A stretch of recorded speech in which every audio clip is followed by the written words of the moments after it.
So unsupervised learning techniques, we apply this when the output variable that you have is not known. All these are inputs or variables rather. I would not say inputs. These are variables. Even if you have supervised learning data wherein you have an output, start treating that as another variable and proceed further with your unsupervised learning techniques. You have clustering and segmentation. If you have 10,000 rows and if you perform clustering, I mean, this data could be heterogeneous data. Variety of data combined together is heterogeneous. How do you make it homogeneous? We always have to work on homogeneous data for prediction models, right? How do you make it homogeneous? By performing clustering on that. By performing clustering, all the related records, given all these variables, related rows will get grouped together. This is one data. This is another data. This is another data set. You have different data sets, right? These are related data sets. When you do this, right, what happens? Maybe 3,000 rows are part of this, 3,500 are part of this, another 3,500 are part of this. So your entire data is getting reduced in terms of rows. The rows are getting reduced. So it'll be easier for you to work on these data sets because it's smaller data set. Okay. There are a lot of clustering techniques such as k-means clustering, which is also called as non-hierarchical clustering technique. Here what happens is you first decide or determine the number of clusters that you want using something called a scree plot or elbow curve. It look like this, right? Wherever there is a steep bend, right? You stop there and more probably this is one cluster, two clusters, three. At four clusters, probably there is a steep bend like your elbow. Stop there and run those many clusters. That's k-means clustering, right? Then you have hierarchical clustering, which is also called as agglomerative clustering. Here, you first run your clustering algorithm and then look at something called as dendrogram, which is a visualization. And by looking at this, determine number of clusters you want to generate. Usually, your data is not so straightforward that k-means or hierarchical will work. It might not work. If it doesn't work, you have to try out other algorithms such as dbScan, density based spatial clustering of applications with noise. When you have a lot of noise, dbScan makes more sense. And then you have something called as optics, ordering points to identify cluster structure. Then you also have Clara, clustering large applications. When you have large data sets, we use that. Then you have something called as PAM, partitioning around medioids. That's not given. Then if you have outliers in your data, go ahead with k medians or k medioids. If you have a lot of categorical variables, you can do k modes, clustering techniques. Okay. Then if you have a lot of variables, say you have 100 variables, etc. If you use all those 100 variables, you'll build a model which is going to be very complex. What does our Occam's razor say, or principle of parsimony? Simplest of the models are the best. Okay.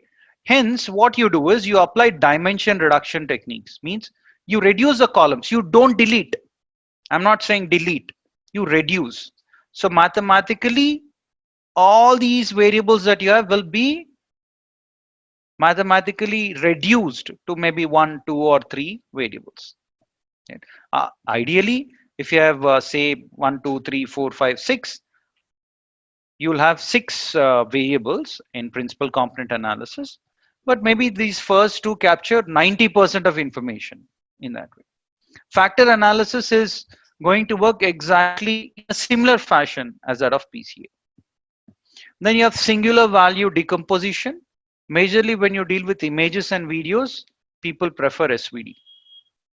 Also in recommendation system, the moment you use SVD, the underlying data is in some sense encrypted. In some sense, it is encrypted. So even if your hacker hacks into your system, they'll not get access to the data because of eigenvector centrality, not eigenvector, eigenvalues, right? Because of that. Anyways, that's out of scope. Then we have something called as association rules, market basket analysis, affinity analysis, etc., which is majorly used in your retail stores, etc., right? There we have three different measures: support, confidence, and lift ratio, right? We use these to determine which of the rules are very important. So all I'm saying is at a high level, these are the things that one should learn in detail. I'll not go into the depth of each and everything. That's not the objective here. Then building recommender system, collaborative systems, so on and so forth. Then you have network analytics, which is one key thing. When we work for a client called as TrueJet, based on the inputs that we have provided, they have launched a new flight between two different locations. Launching a flight in a new route is a lot costly because you have to pay to this uh, originating airport, destination airport, taxiing when the flight lands, when you taxi, you have to pay for that. You have to pay to the ground staff because they unload your, luggage and then load onto the luggage belt. For all that, you have to pay. For pilot, you need to pay. For fuel, you need to pay. Man, there are too many things, right? So launching in a new route means you should have given them very amazing insight, and we are proud of that. Okay. Then we have text mining, natural language processing. Usually, when you have data which is in unstructured textual format, you apply this. Right? Bag of words, term document metrics, document term metrics. This will ensure that unstructured data becomes structured. You have term frequency, inverse document frequency, and a bunch of those. Until here, when you have data which is cross-sectional, you use this or panel. When you have time series data, you use forecasting techniques. Time series data means the sequence in which you arrange your data.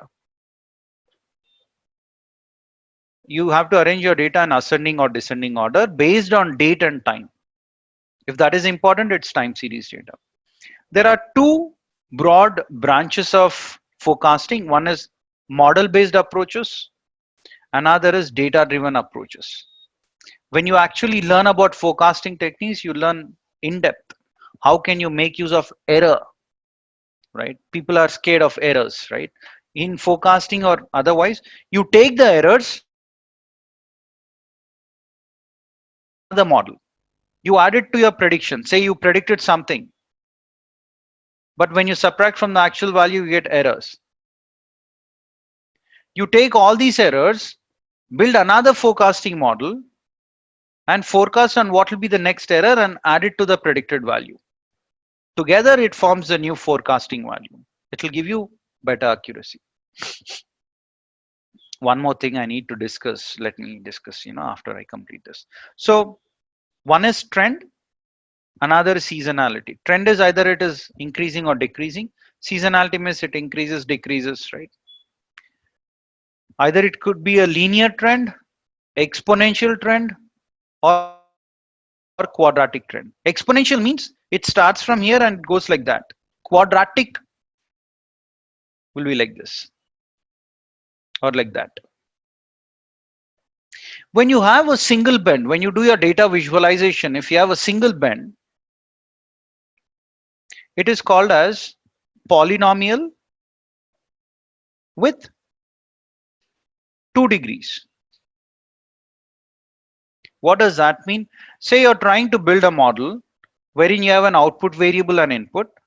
If you do a scatter plot between output variable and input, if you see a relationship like this with single bend, then it is called as polynomial with 2 degrees. That means along with x, you also have to add another variable by squaring these. And include the squared value also in your regression model or in your models. So then it will become y tilde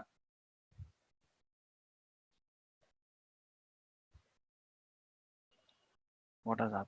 Yeah, sorry. You say y tilde x1 x plus x square. You include x square also. If you have data, when you plot it, if it appears like this, then how many bends do you see? 2. When you have 2 bends, it is polynomial with 3 degrees. That means along with x square, you also add x cube.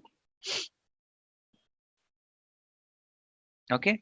Polynomial with 2 degrees is given a special name called as quadratic.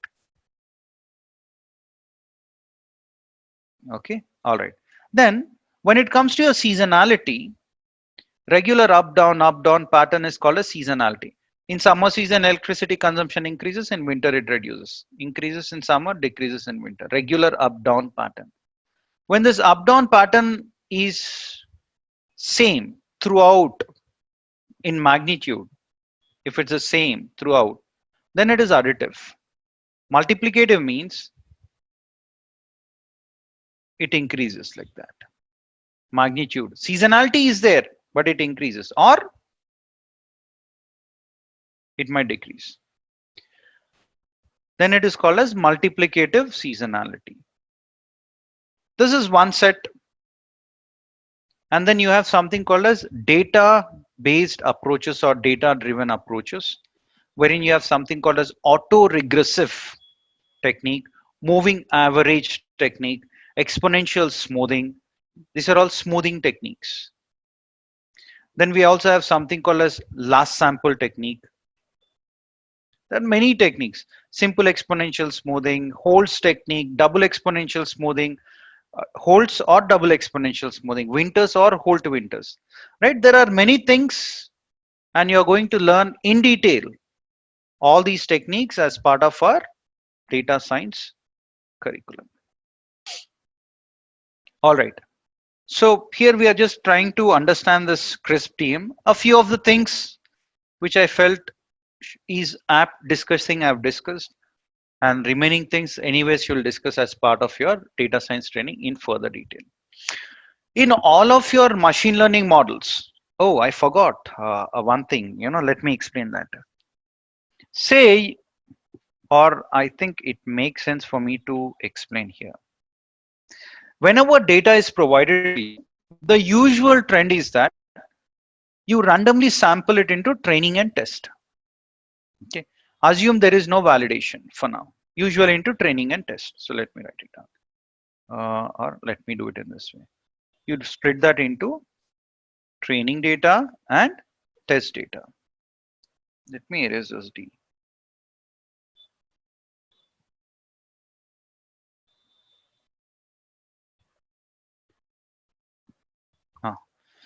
Say here is your underlying data set. You have one output variable and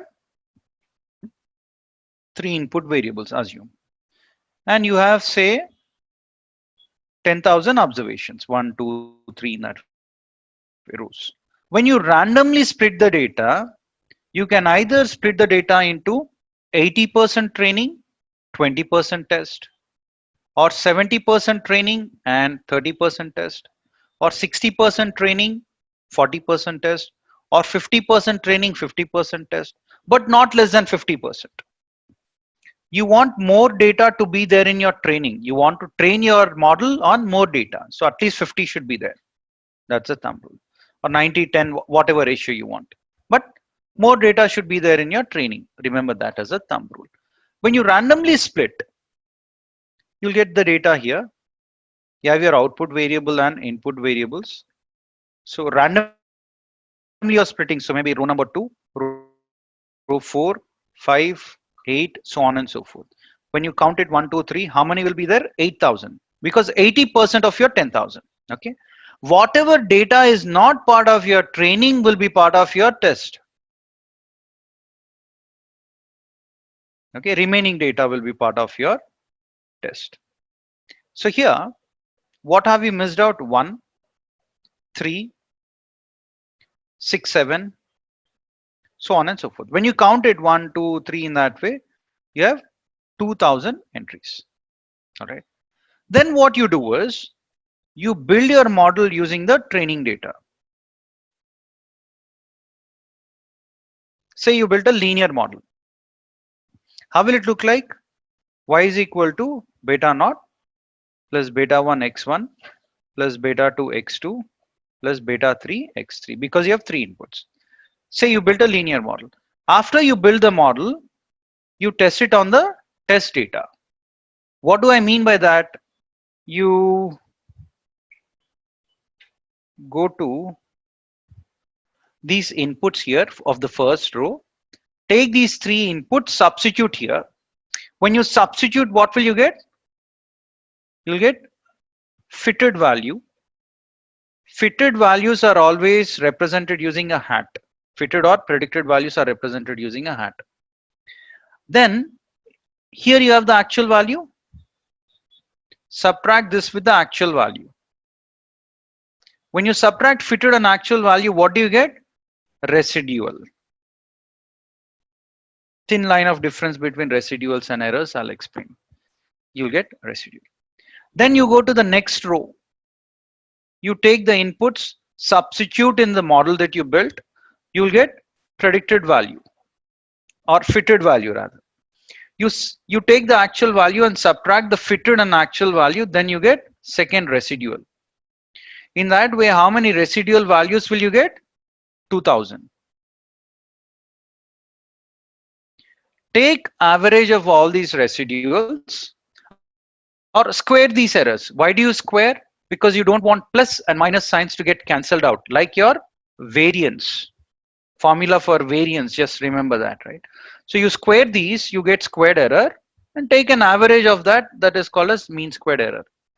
Okay, then you get test mean squared error, test error. However, if you just want to add them also, that's fine, sum of errors. Now what you do is, you take your model that you built, test it on the training data also. And then what happens? Take the inputs here. Sometimes your model will by default apply onto itself, meaning the model that you built will already test on the training data by default. That will be done in your model. Okay, so you take these inputs, substitute in the equation. What will you get? Fitted value. Take the actual value and subtract these two. What will you get? Residual for the first row. Take the second row, take all these inputs, substitute in the equation, you get another value, subtract it from the actual value, then you get the second error. In that way, how many errors will you get? 8000 errors. Take the square these errors and take the average, you get mean squared error for training data.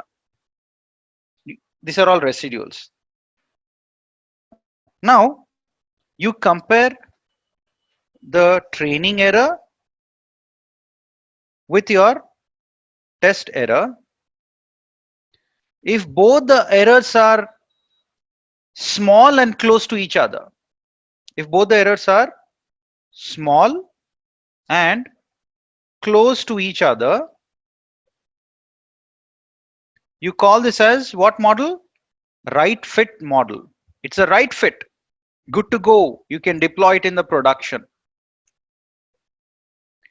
If the training error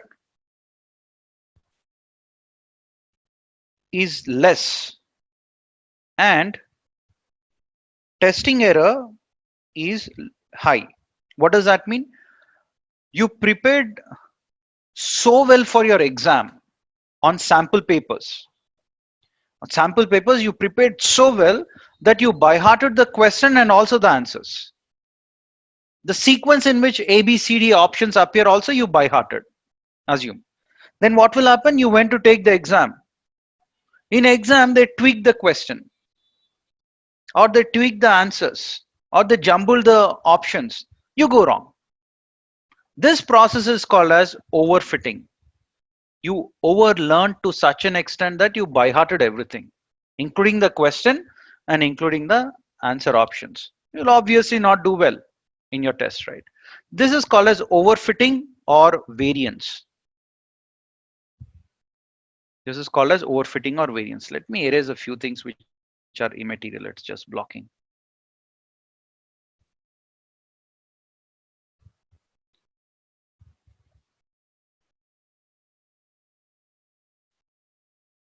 Okay. Then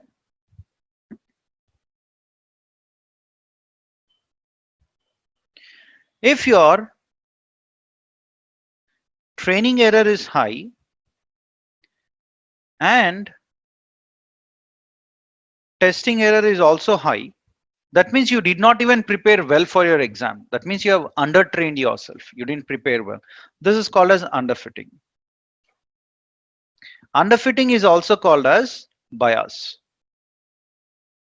Will there be a scenario wherein training error is high and test error is low?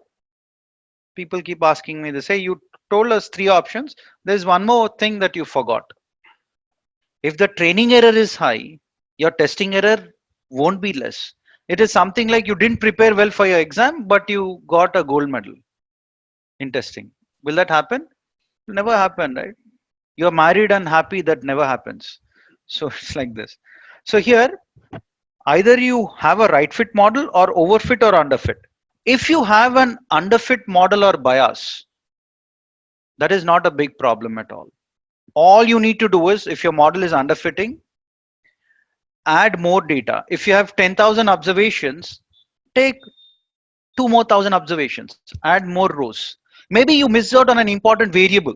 You have three inputs, add those important variables also. Or do some transformation, log of x2, do some feature engineering, it will fix the problem. But overfitting or variance is a big problem. When you run into overfitting or variance, you have to resort to techniques called as regularization techniques. Each and every algorithm, linear regression, then your KNN, neural network, SVM, decision tree, random forest, take any algorithm on the planet. They will have different regularization techniques. For example, linear has lasso regression and ridge regression. Those are not used for prediction purpose. Lasso and ridge are used for handling regularization techniques. If you have decision tree, there is something called as pruning, post pruning, pre pruning. If you have KNN, simple K value. If you're using naive Bayes, you have something called as Laplace.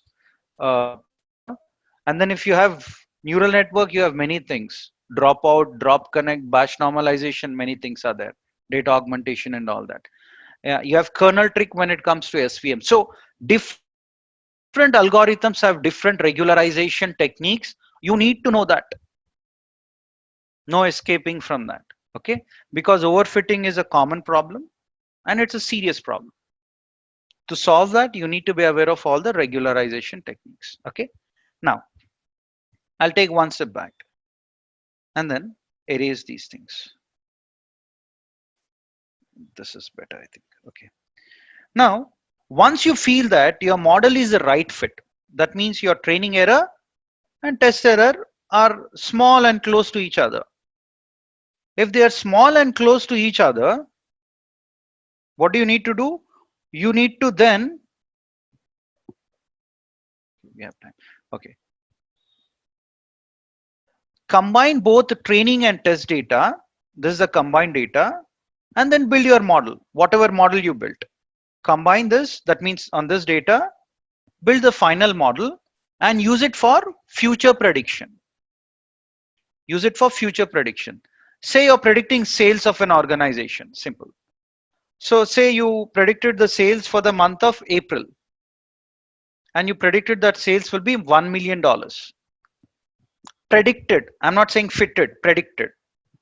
Fitted is if you are given data, you're splitting the data, building a model and testing on part of the data which is part of historical data given to you. Okay, when you're building a model or testing on part of the historical data given to you, which is test data, the data is called as the values which are predicted are called as fitted values. But when you work on this complete data and predict on entirely new data, it is called as predicted value. Now, when will you come to know about the actual sales? You have to wait until end of April. And then you'll come to know about the actual value. So actual value was 800,000 US dollars. When I subtract these two, predicted and actual, now I get error on the entirely new data. Here what was happening? I got the fitted values, I subtracted with the actual values. I know both these values. Actual value is also known because a part of this was taken. When I subtract these two, it is called as residual. But when I subtract these, it's called as error.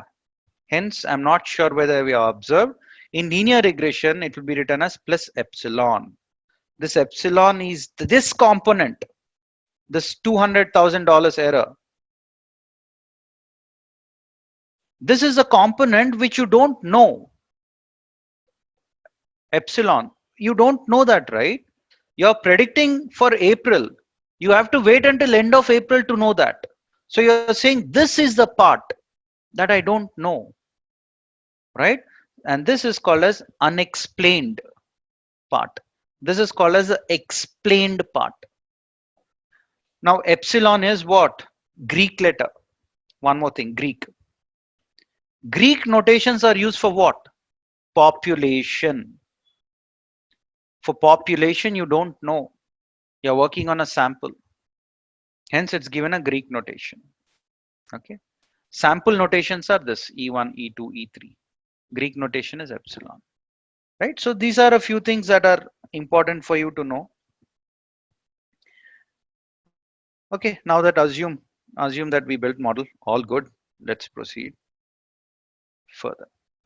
Sometimes people also split the data into training, validation, and testing, not just training and testing. Now the million-dollar question is, what is this new thing that has been introduced? Right. What did we discuss? We discussed the data will be split into training and test. Now say you built a model using training data and you tested on the test data. Say you're using KNN model. You tested on test data. And then you got an accuracy of 70%. You weren't happy with this. Based on the feedback that you're getting from test data, you'll go back to your training data and then you'll probably add new variables, do some transformation, and then you'll rerun the model with a different K value. Again, you test. This time, say the accuracy increased to 90%. You're not happy. So again, you go back, do certain transformations to your data, increase the K value, rerun the model. This time, say accuracy is 93%. You're happy, you stop. So what you're doing is, in some sense, you're making use of your test data to take decisions on your training data. This is called as information leak. Information leak, not data leak. Some information based on your test data, you're leaking into your training data. Hence, a different school of thought. People say that this is not right because test data should be very different. It should be something which your model sees for the very first time. Okay, it shouldn't be so that you, based on the test data, tweak training, again test, again tweak. Hence, what people do is they split the training data again into training and validation. So if it's 80% training and 20% test, now what you do is you say 60% training, 20% validation, remaining 20% is test. And you build your model using the training data. You don't test on the test data, you test it on the validation data. You get validation error or accuracy. If the validation error is less or more, or the accuracy is less, then what do? You go back to your training data and tweak your model and train your data again. Okay, this is very important thing first. Whenever you build a model, test on the validation data, get the validation accuracy. If you're not happy, go tweak it. If you're happy, then test your model even on training data so that you get training error also. Because you need to compare, right? Training and test error. If you have a right fit model, then you combine these two, training and validation. Now call this as training data, build a model and test it on test data. So your test data is very unique. It didn't get exposed to your model while you were trying to fine tune your model. So now combine training and validation data to run a model which has given you the desired results. Okay. And then test the model on the test data. Also, you need to ensure that your model neither overfits nor underfits. It should be a right model. Okay, you test on the test data. Test error is also called as generalization error. Don't forget to check for your overfitting or underfitting, very important. And also run your model not one time, run it multiple times, because each time you will get a different output. If it's a numerical output, run it multiple times and take the average. If it's categorical, run it multiple times and take the majority. Okay, this is what we do.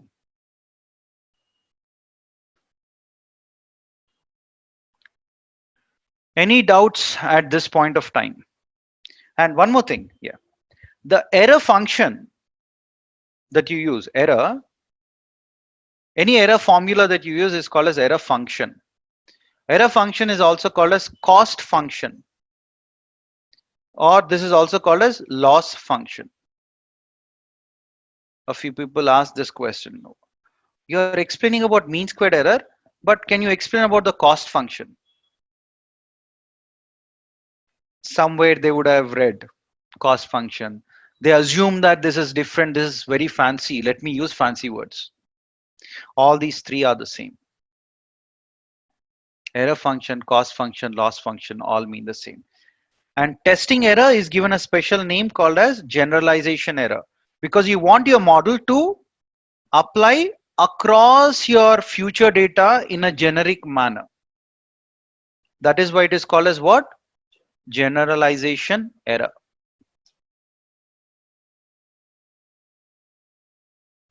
This is 30,000 feet explanation that I'm giving you guys.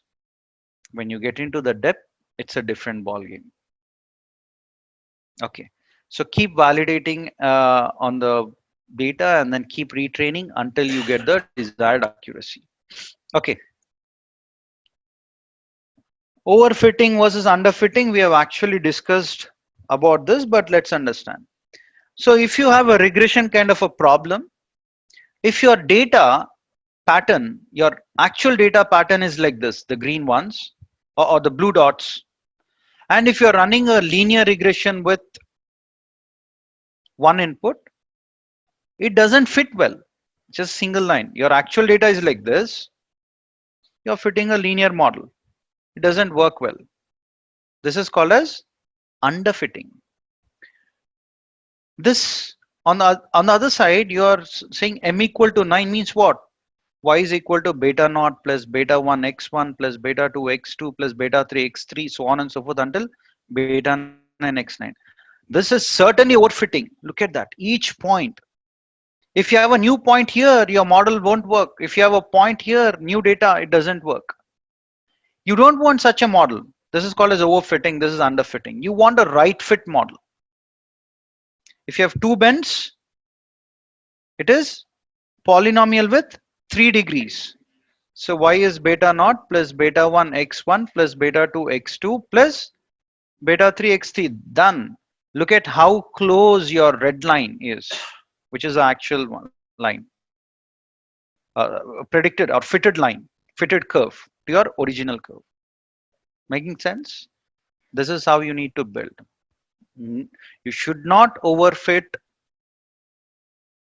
neither should you underfit. And then you also have classification problem. In classification also, say you have two classes, red class and blue class. If you just draw a simple line, when you learn about SVM, right, there'll be something called as linear classifier. That's this. That's going to underfit your model here. Overfit means maybe you're using some kind of radial basis function or some polynomial function, something. Then look at that, it's taking that curve in that way. It's overfitting. Okay, what if if I have a new data here, which is a circle, it will still say it is a cross. So it's overfitting. This is a right fit. A few errors will be there, but in future, if you have any circle here, it will predict correctly, right? So that's why it is important to fit a right fit model.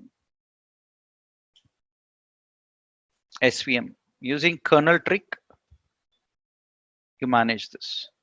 In neural network, you use activation functions to manage this. Linearity and non-linearity. Okay, anyways, that's a different thing. So when you have balanced data sets, you randomly split the data, take 60% training, 20 validation, 20 test, right? Build a model and test it on validation, keep tweaking until you get the better accuracy. Once you get better accuracy, combine them, test it on test data. Okay. If you have more data in your test, then it is going to estimate your future error as accurately as possible. Should I split it as 90%, 10%, 80, 20? Yep. Here is the answer. If you have a large training set, it will estimate your parameters better. You have to strike a right balance between these two. How large should your training set be? How do you decide that? You can test out. This bold line and this dotted line, right? Dotted line is logistic. This line which is not dotted is decision tree. If you're not able to see that, and then you keep increasing the sample size, keep calculating the accuracy. Your logistic regression, after 1,000 samples, no matter how much you increase your data to, it is giving you the same accuracy. It's stabilizing. So it doesn't make sense for you to use more than 1,000. 1,000 is good enough. Why use more data? Anyways, it's not learning well. When you look at the decision tree, after a certain number of samples, even after 10,000 samples, it is still increasing.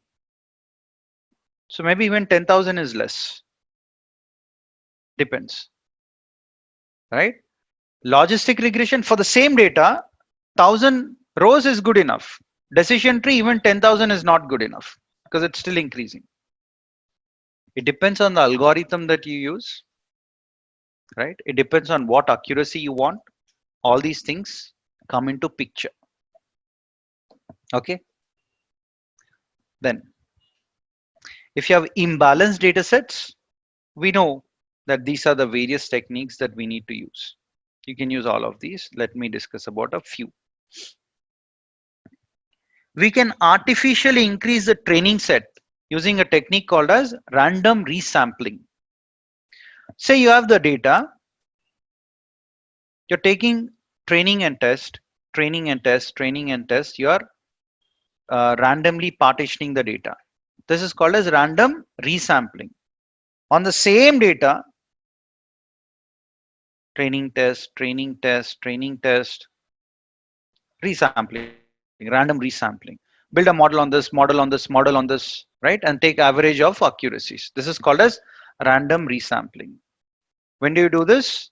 When you have imbalanced data sets. Next.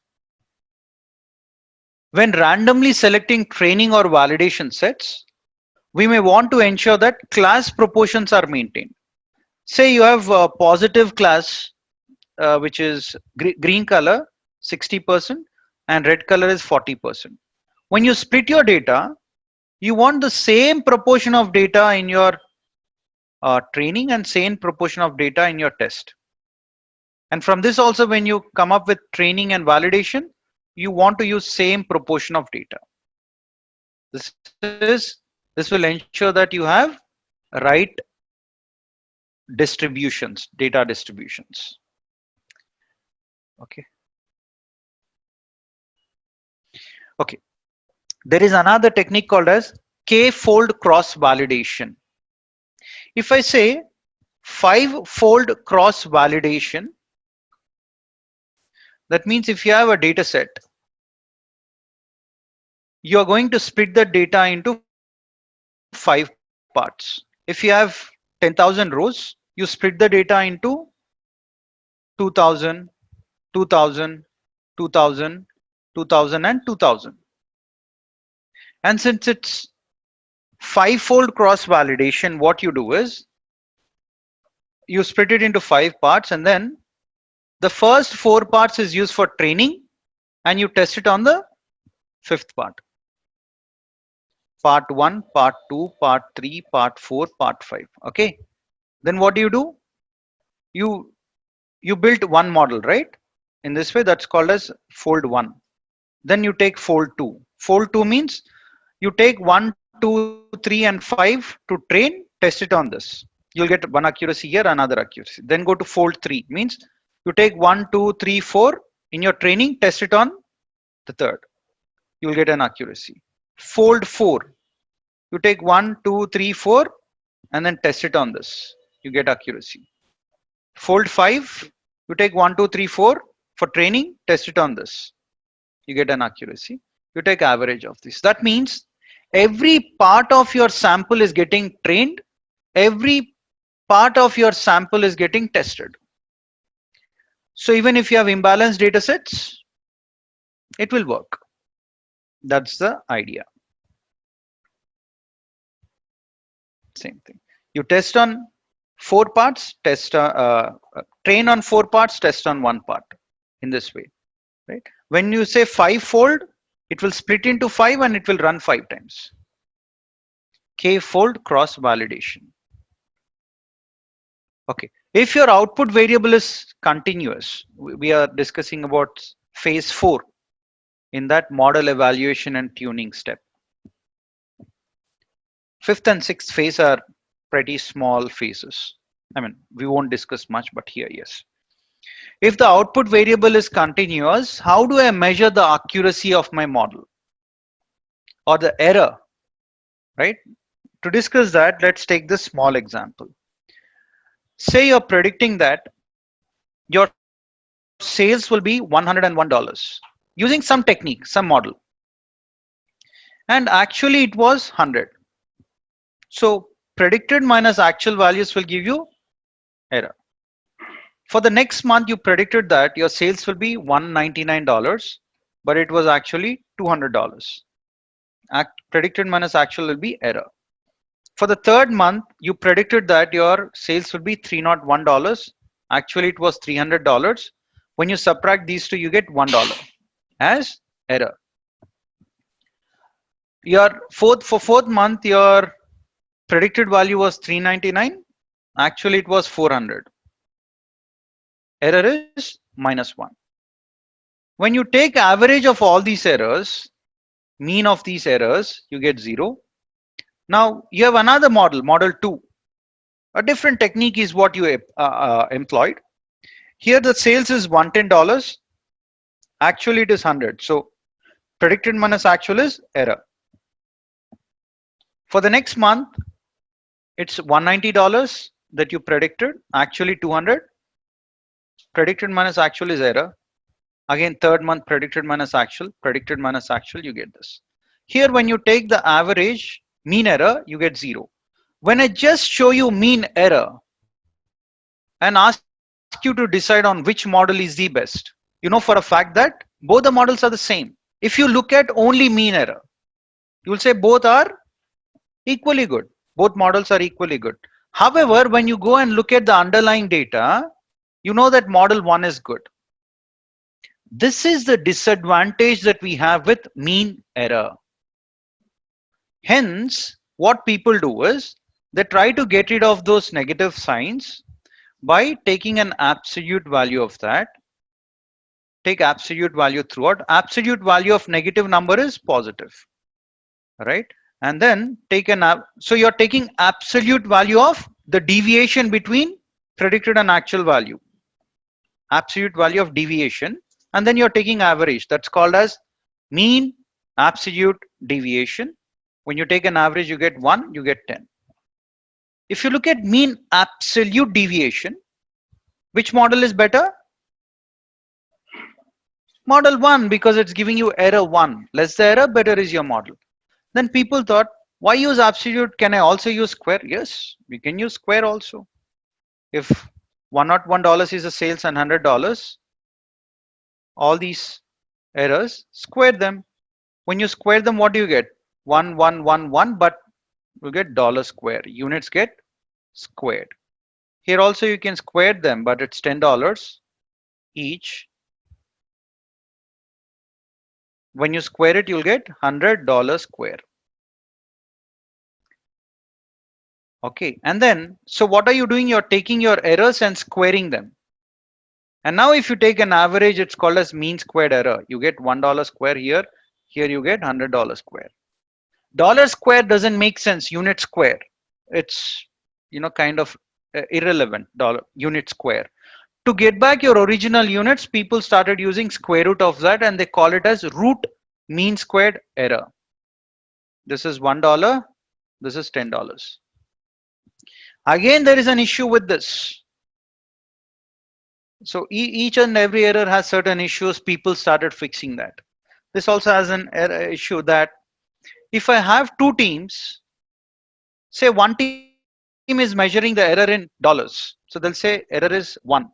And say people in India are also building the model. $1 is equal to 75 rupees.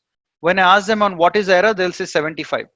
Intuitively, if I'm in the management, I will feel that people in US are doing a good job. They'll say error is 1. These folks, what is the error? 75.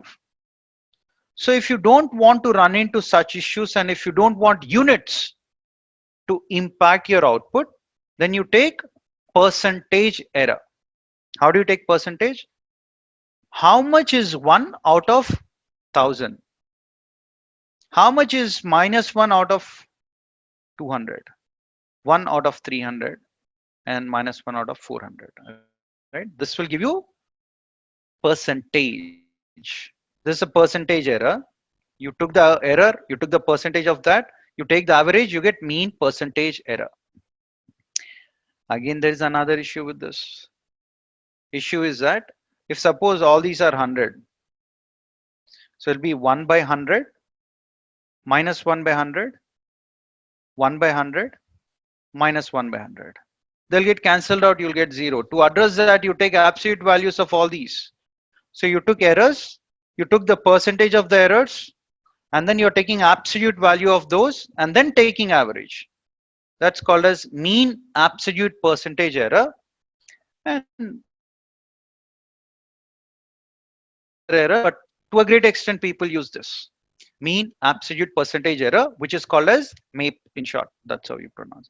For Korean Airlines, when we have done project, they were also hell-bent upon using MAPE as an error measure. When we use root mean squared error, they negated that.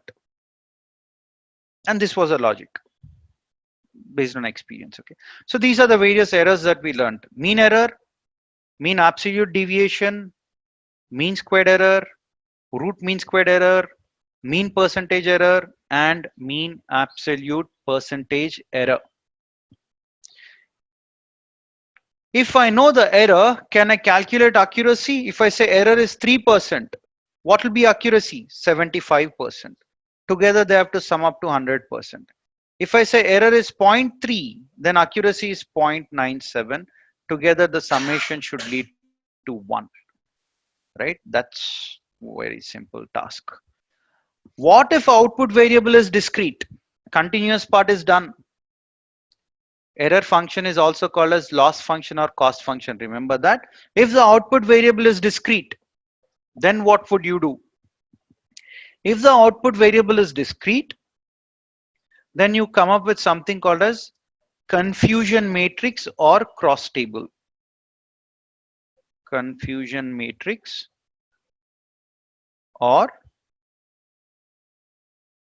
cross table, right? This confusion matrix or cross table will help you calculate the accuracy in this fashion. So let's understand this. Here you have actual class, here you have predicted class, right? Say you want to predict whether a person will default on the loan or not default. In reality, a person, okay, I'll take a step back and then try to help you understand this. True means correct prediction. False means incorrect prediction. True means correct, false means incorrect. When someone says you're tested positive, what does that mean? Should you be happy or unhappy? Unhappy, right? If someone says coronavirus, you're tested positive means you should be unhappy, right? So positive case is unhappy. Negative case means you'll be very happy. Okay. Positive case means patient has say cancer. Positive has cancer. Negative does not have cancer. Now, when I say true positive, the positive case has been correctly predicted. When I say true negative, the negative case has been correctly predicted.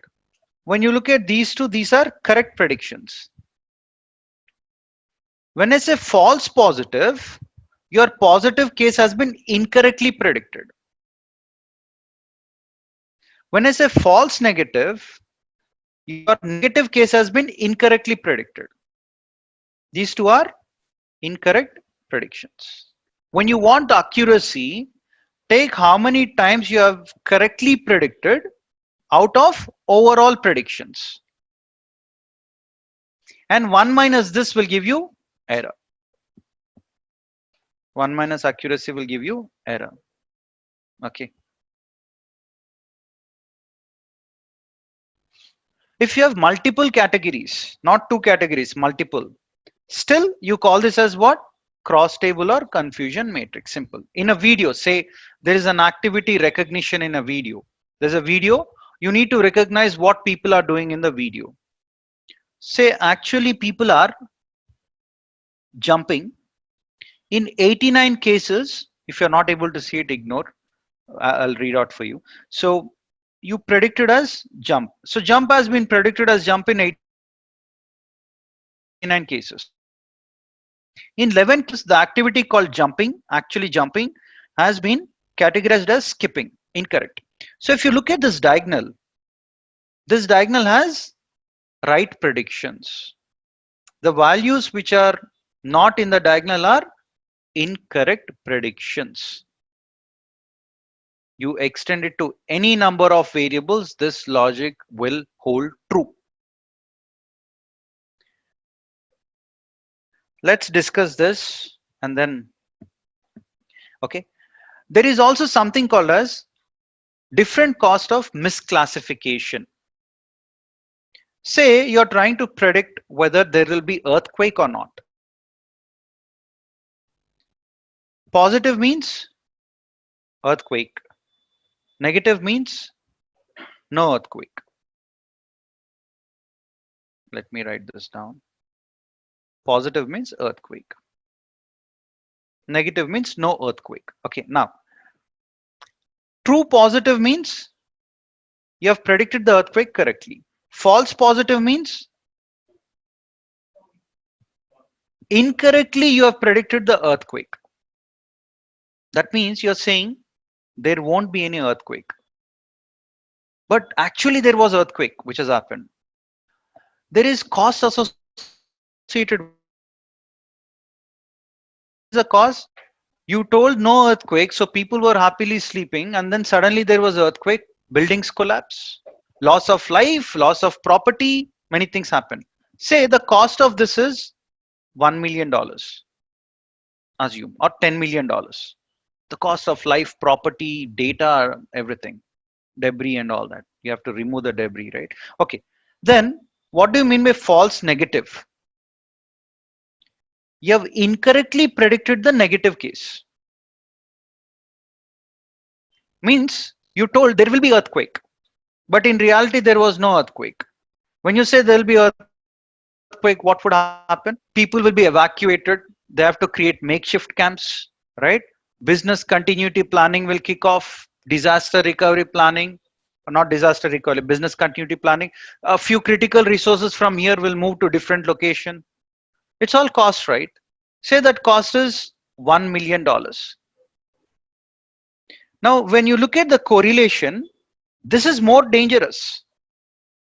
So your model should learn more of earthquake cases, positive cases.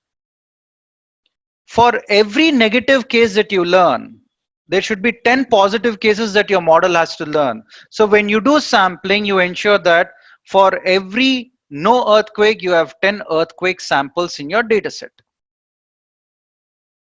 Clear? That's how you decide. False positive, false negative will have issues. Cost of preventive measures, cost of recovery, right? Then event detection cost. I mean, these two might be interchangeably used, I think. And then you have the overall cost. How much cost you pay for false positive multiplied by number of false positive cases, plus what will be the cost for false negative into number of false negative cases. That will be the overall cost of you going wrong. Misclassification error.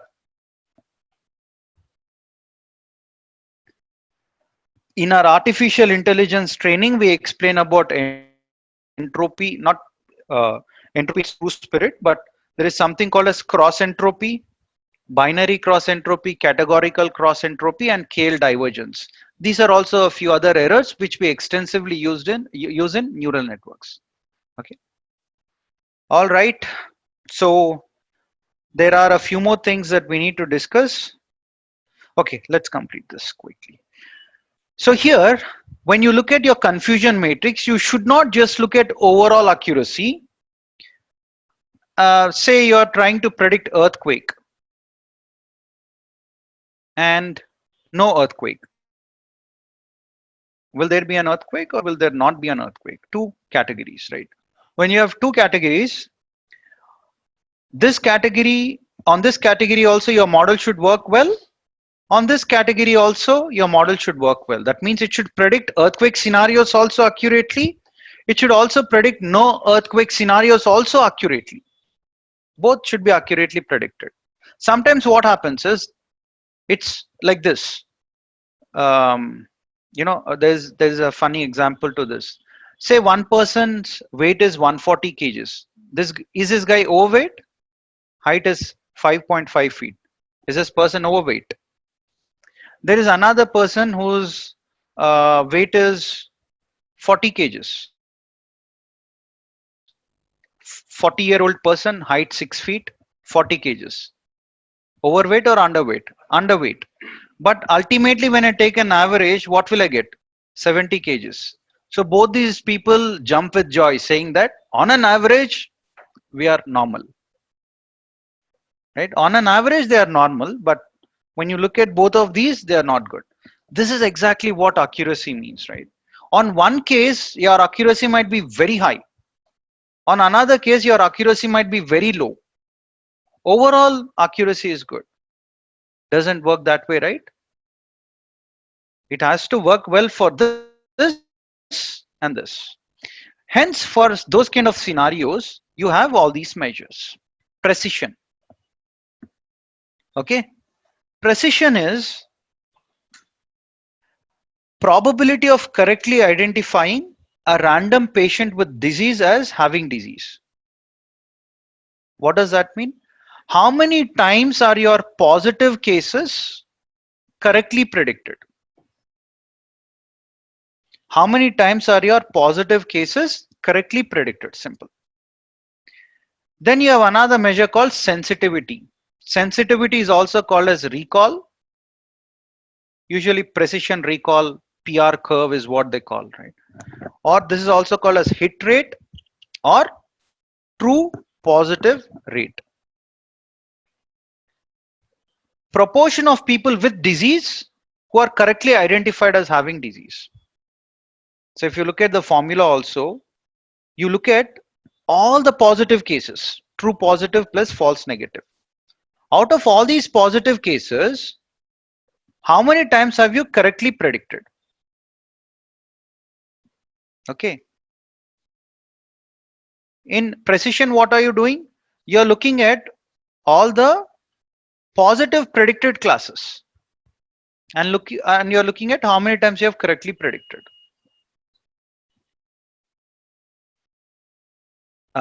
There is an exam called as TCS Ion. I have taken it just to test how the exam pattern is. I passed, by the way. So here they asked a lot of questions on this. I think there are 4 to 5 questions. All I felt is after giving that, if you can just remember this in this order, job done. Precision means this. Recall means this.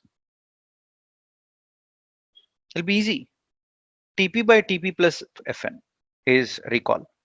Precision. TP by TP plus FP. Be easy. I mean, you need not worry too much, right? Okay, anyways. Then you have something called as specificity, which is also called as true negative rate. Proportion of people with no disease being categorized as not having disease, right? So it is what? True negative plus false positive. Out of these, how many times have you correctly predicted the negative case? Out of all the negative, how many negative cases you have correctly predicted is sensitivity. Then you have the other things which can just be deduced from these. If this is true positive rate, then false negative rate is nothing but 1 minus sensitivity. True positive, false negative.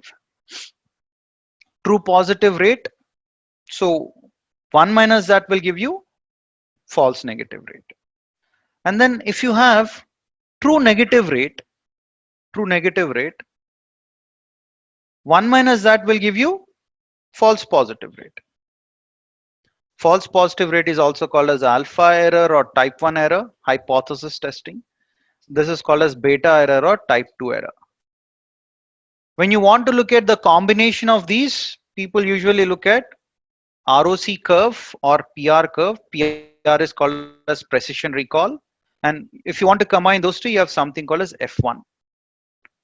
F1 is geometric mean, if I'm not mistaken. How do you call this? 1 by precision plus 1 by recall. This will be nothing but 1 by, you'll have PR here, you'll have P plus R. Okay, and then you take this up, PR, this, right? So 2 into that, 2 into this part. Okay, I forgot. I think this is called as geometric mean, if I'm not mistaken. Anyways, so that's F1 ratio for you. It ranges from 1 to 0 and defines the measure, the balance between precision and recall. Now, PR curve is one thing, and you also have something called as ROC curve. Let's understand this. This became famous during World War II. People started using some code language to communicate whether enemy is attacking or not, whether other country is attacking or not, right? So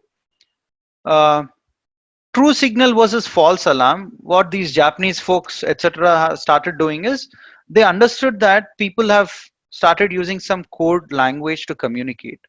Then they were trying to intercept that, the message, and then send a false alarm, right? There's something called as Sanzu.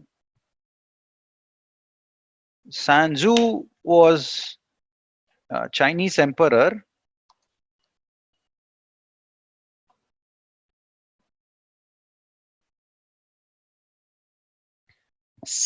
I don't know. Okay, 1 second.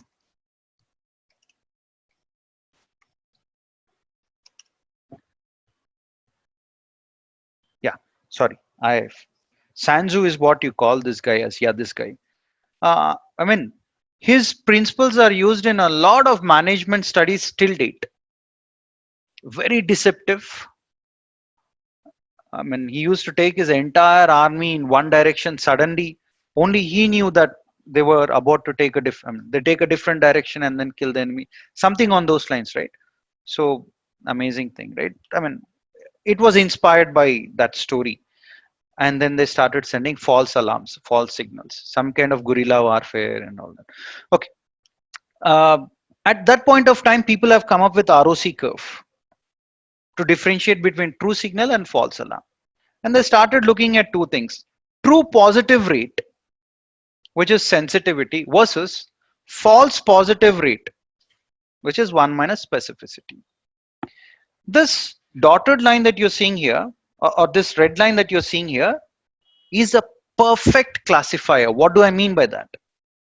Do you want any false means incorrect predictions? Do you want any incorrect predictions to happen? No. You want your incorrect predictions to always be zero. Look at that. False, positive, it's all zero. And what do you want your true rate? Means correct predictions to be always 100%. So always 100%. That's the right prediction or the perfect classifier. This classifier here that you're seeing is classifier with no predictive value. What does that mean? You toss a coin, you get a head or you get a tail. So if you have any decisions which are 50-50, for example, if you're here, you're saying that there is 50% chance that it can be wrong and there is 50% chance that it can be correct. How can it be possible? Right? Here you're saying there is 30% chance that it can be right, or 30% probability that it can be wrong. Such a classifier wherein it can go this way or that way, 50-50 kind of, right? That's called as classifier with no predictive value. Your models should neither be this nor will it be this. You want to aim this, but it will never be that. If it's that, you can also sense that your model might be overfitting, maybe, right? So ideally your curve will be anywhere in between these two. So what people do is, once you plot a curve, they look at the area under the curve. How much area is getting covered? More the area under the curve, better is your accuracy. If the area under the curve is 90% to 1%, that's outstanding. Your model is best. If the area under the curve is 80 to 90%, it's excellent or good. If the area under the curve is 70 to 80%, it's acceptable, fair, poor. And if it's 50% to 60%, that means it's close to this line, then fail, F, no discrimination. You cannot differentiate.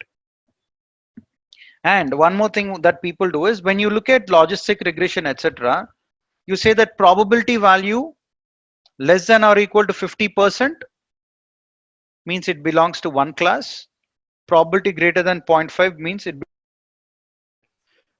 Of course, it depends on risk-taking appetite and all that. Risk-averse person will take some value. Risk-taking person will take a different cutoff. However, here it's textbook example, hence it is like this. Otherwise, it will be like that, somewhat like that. Wherever there's a steep bend, you can take that as a cutoff value. If it's 0.7, for example, or 0.75, you will say 0.75 will be my cutoff. For that purpose, also you use ROC curve, receiver operating characteristic curve. Receiver operating characteristic curve.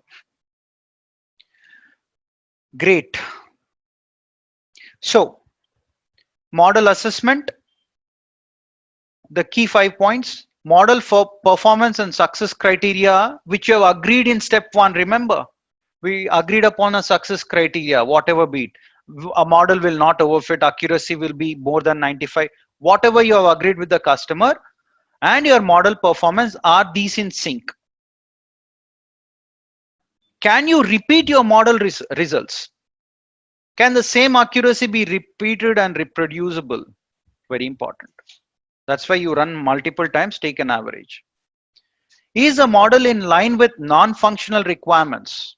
Questions in interview, sure shot. Off late, a lot of our participants have experienced these questions that, okay, you built a model, can you scale it? Does your code support the scalability? Can you hand over your code as is, and can a junior person maintain the code? Do you have the code modularity, comments, etc. written properly? Is it robust, or does your system crash midway? Is it easy to deploy? If you build a complex neural network algorithm, etc., and say deploy, maybe they'll not be able to deploy, right? Hence, first preference should be given to your linear regressions. Very, very easy to deploy.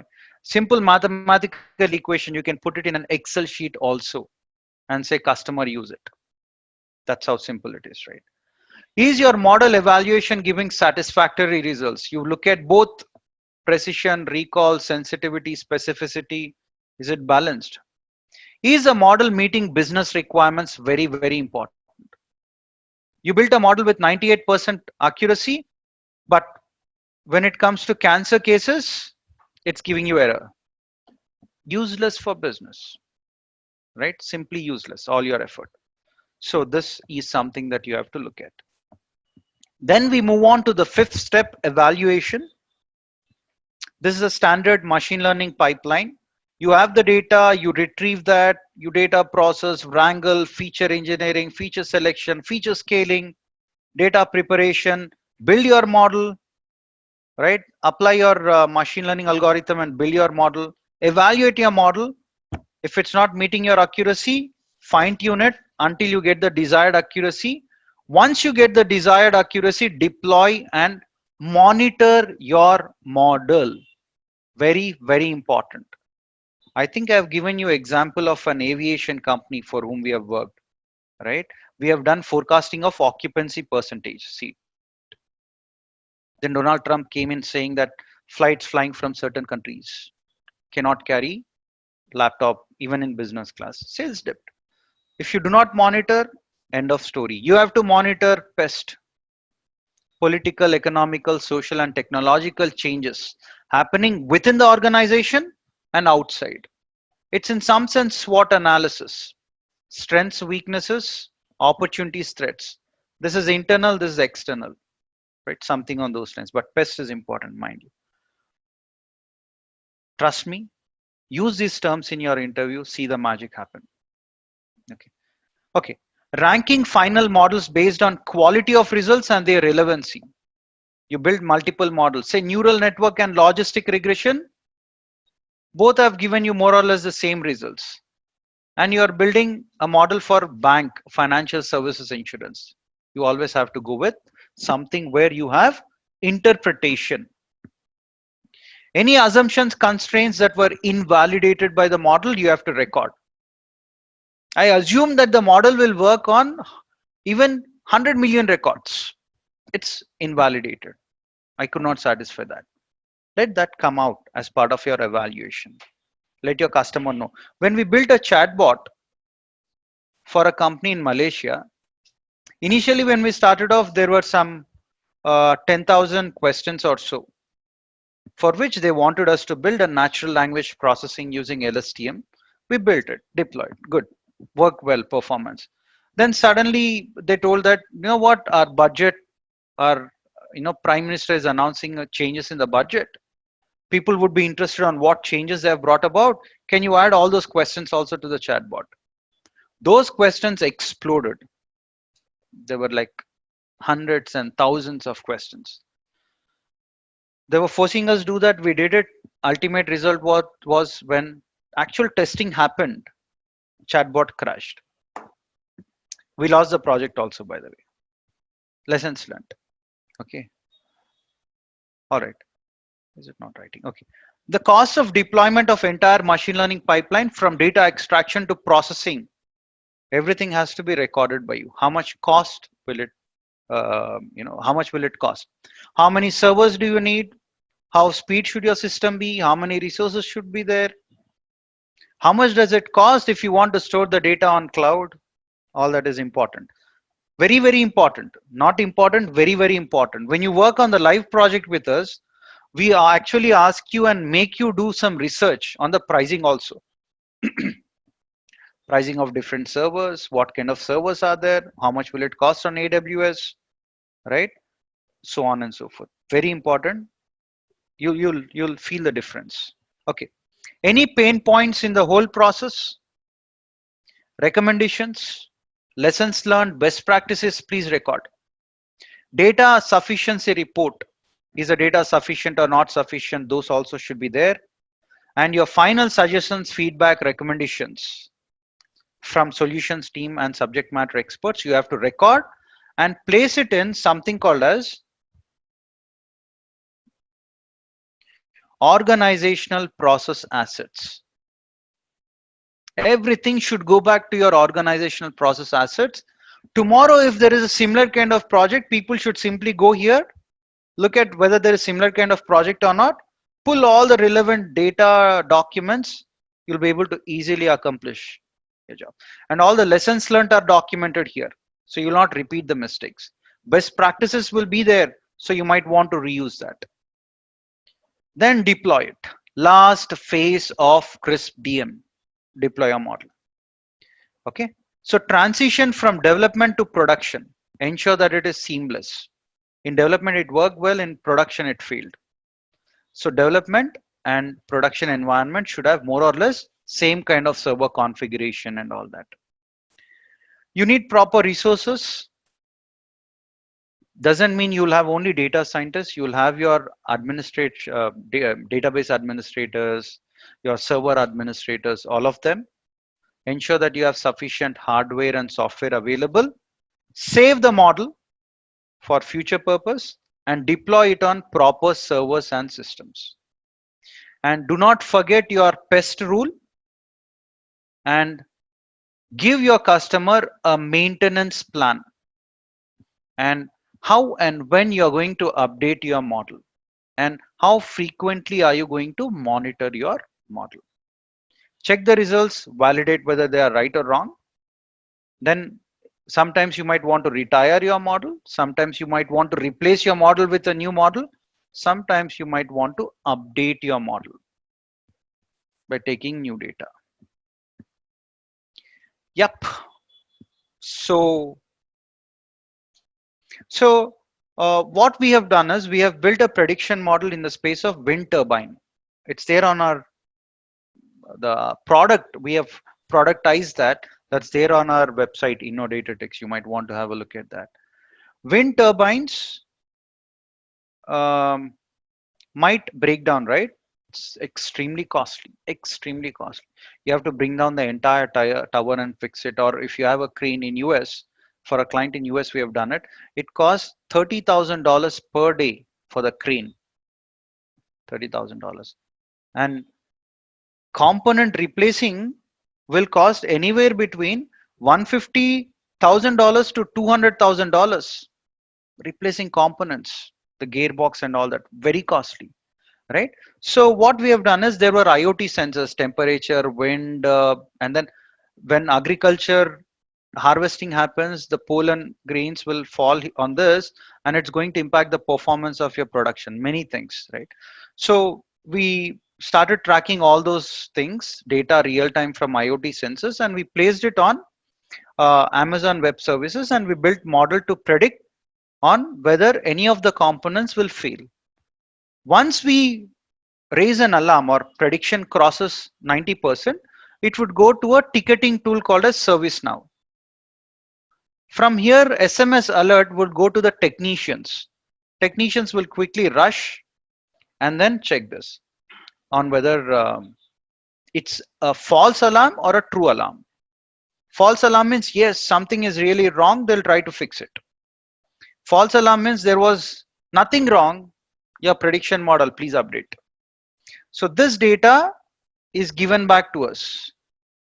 And every 1 month or so, we look at the data and rebuild the model. They don't usually go down frequently, but if it goes down, millions of dollars at stake. So to answer your question, yes, periodically, and this is not a one-time job at all. You build it, first time you might get an accuracy of 70%. You tell to the customer, use it. As and how you get new data, as and how I keep getting information from your folks when they start using the model, I'll try to improve it. Quarter on quarter, we can look at an improvement of 4 to 5%.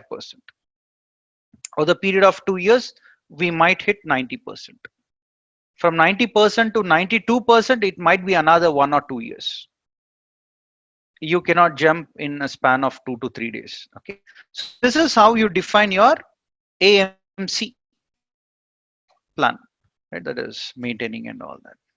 Junior data scientists usually maintain after you build the model. Senior data scientists actually build it right from scratch. And as and how you want your salary to increase, I, as an organization, would expect more from you. That is called as economies of scope. Meaning, I don't want you to just know programming or just the algorithms.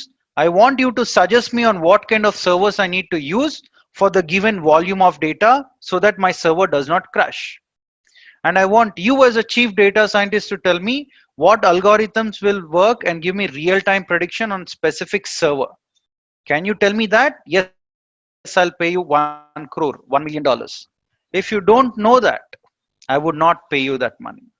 It is as simple as that, right? Hence, all these are equally important. What kind of hardware I use, what kind of RAM I use, what kind of hard drives I use, right? All these are very important because I don't want to hire again external consultant after paying you crore or $1 million. With that, we are going to stop.